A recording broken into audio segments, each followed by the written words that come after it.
এই মক্তব শিক্ষা না থাকার কারণে অনেক বাচ্চা এসএসসি তে গোল্ডেন প্লাস পেয়েছে, কিন্তু ওই ছেলেটা সূরা ফাতিহা শুদ্ধ করে বলতে পারে না। পরিচিত ছোটবেলায় ঘুম থেকে উঠেই আমরা মক্তবে যেতাম এবং সবাই মক্তবেই সর্বপ্রথম ধর্মীয় শিক্ষাটা আমরা পাইতাম।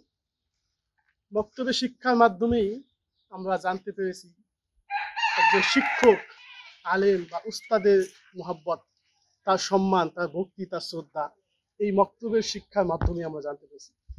এই মক্তবের শিক্ষার মাধ্যমেই মুসলমানদের যে অন্যতম একটা আমল সালাম, আসসালামু আলাইকুম ওয়া রাহমাতুল্লাহি ওয়া বারাকাতুহু, এটা আমরা শিক্ষা করতে পেরেছি।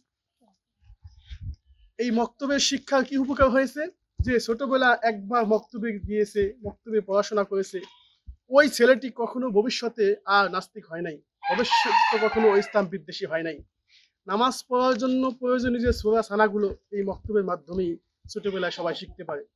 এই মক্তব পড়ে হয়তো সবাই বড় আলেম, বড় আল্লামা, বড় মুফতি, বড় মুহাদ্দিস হতে পারে না, কিন্তু এই মক্তব শিক্ষার মাধ্যমে একজন মুসলমান, খাঁটি মুসলমান হিসেবে পরিপূর্ণ লাভ করে।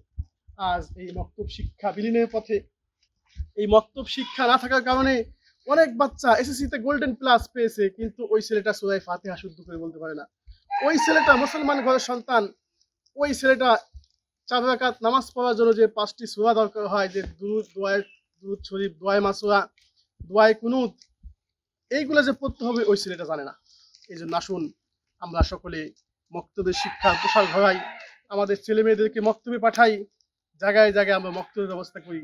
ওই ধারাবাহিকতায় আমাদের আয়াতুন নিসা ফাউন্ডেশন এই সরকারি আশ্রয় প্রকল্প গুচ্ছগ্রামগুলোর মধ্য থেকে এই মক্তব শিক্ষা চালু করেছে এবং ফাউন্ডেশনের সম্মানিত চেয়ারম্যান জনাব সাকিব হাসান হায়দার সাহেব তার নিজস্ব অর্থায়নে এই মক্তবগুলো পরিচালনা করতেছেন। আমাদের ছাত্রছাত্রীদের যা লাগে সব তিনি ব্যবস্থা করতেছেন।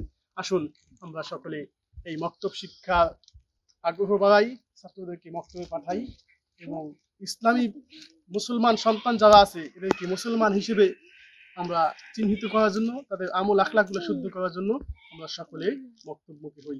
আসসালামু আলাইকুম ওয়া রাহমাতুল্লাহি ওয়া বারাকাতুহু।